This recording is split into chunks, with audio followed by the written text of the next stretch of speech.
channel. So today I created this green glitter half cut crease. Well, it wasn't actually today I created this, it was like 2 weeks ago, but I've had so much feedback from it. People are like asking loads about doing a tutorial, so I just thought why not. I know in my last tutorial I done a half cut crease, but I just have to please everybody, and I thought it would be really nice to just show you this lovely pop of colour being created. So let me know what you think about the tutorial, and if you haven't subscribed, please subscribe and give me a thumbs up if you like it. All your feedback is much appreciated. It means a lot to me that you even want to read. So the palette that we're going to be focusing on is the Jacylnn palette. I'm only really going in with 3 shades from this palette, and you'll just see it on the bottom row here. I also go in with inglot eyeshadow in 372 as my transition. That'll be my very first colour. You will see me holding that up to the screen. And I'm going to use this as my transition colour, so this will be the first eyeshadow that I put on my base. I also don't set my base when I'm doing a heavy eye colour. I just feel like it'll bring out your pigments a lot stronger. I go in with another eyeshadow, and this is an eyeshadow that I use with every single colour and every eye look, and it is in 291, and this just helps these colours diffuse together. And as you can see here, I'm just going back in with that same colour and picking up the first light shade in the Jacylnn palette, and that's me starting to put it into my crease.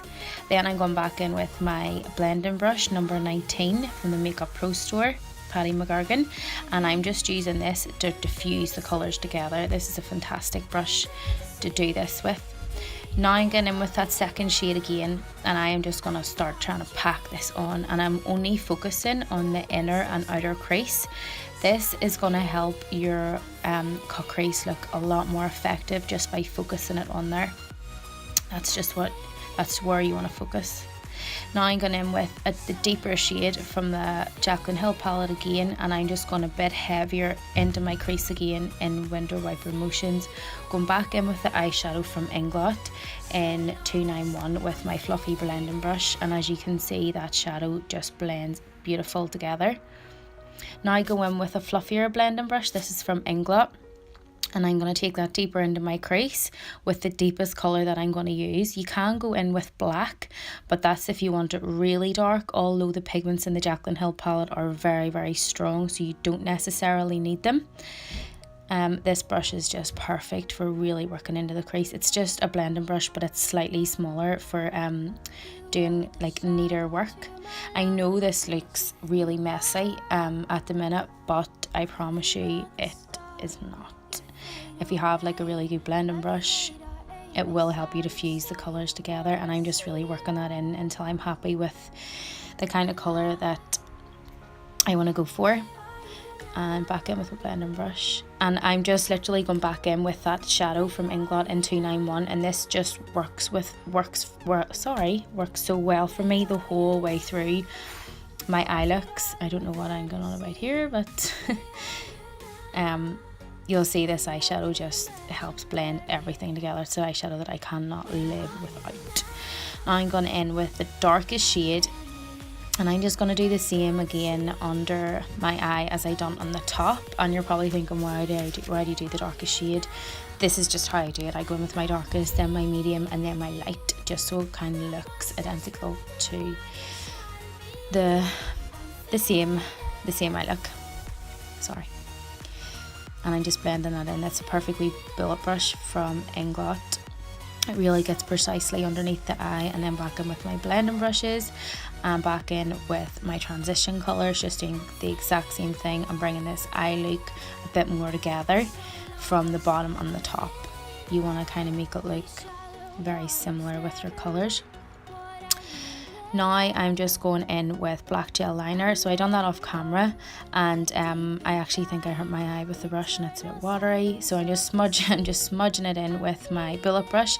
I don't blend out black gel liner with black eyeshadow. I just think it can be too extreme and you will get some fallout, so I tend to just go in with the darkest shadow that I have used, and that will help blend out your black eyeshadows.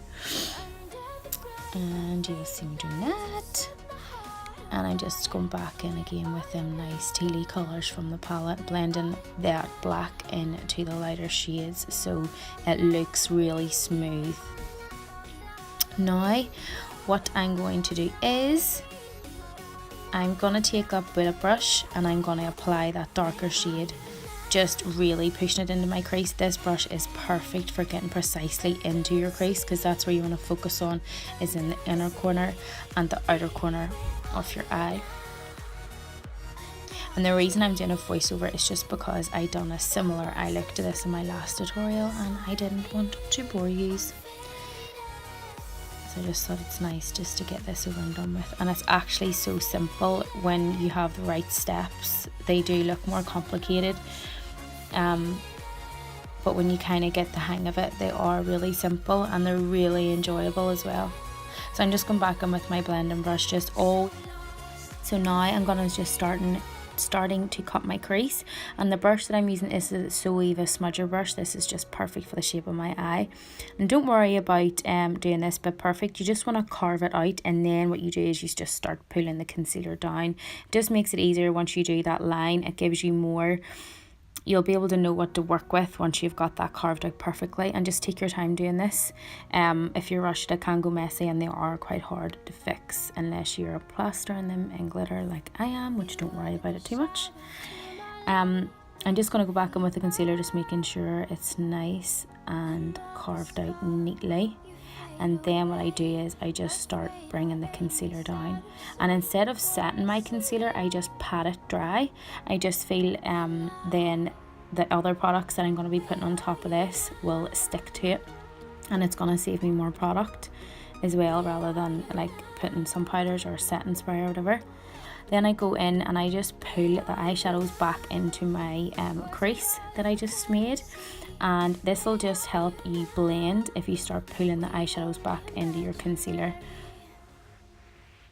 And I am going in now with a nice shimmery eyeshadow, also from the jacylnn palette, and this will just be like a base for your glitter. I always do this just before I set glitters. It just gives them a lovely glow rather than having just the glitter sitting on top of the concealer, and then you will be able to see like where it stops and starts. Don't know what I'm blabbering about, but I'm doing something. And I'm just patting that in. These are all brushes from Inglot. I will put everything in the description box below.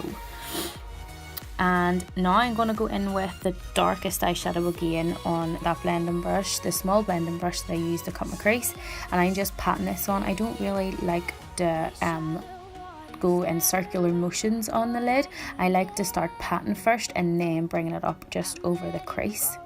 And what I done here was I just put a bit of glue on my finger and I patted it on my lid. This is like the first time I done this, but it saved me so much time, and it was really easy. And I just used my finger for the glitter as well, and I just pressed it on and it worked for me. I go in twice with the glitter just because I really want it noticeable, and you'll see with the shimmer underneath that glitter, it kind of gives it a nice smooth finish rather than just setting glitter on top of the crease, and you might end up seeing the concealer and stuff. It's going to look very seamless with the shimmer.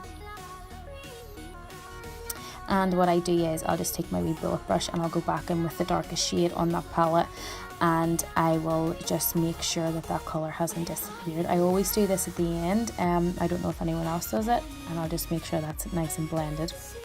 This is just something that I've always done.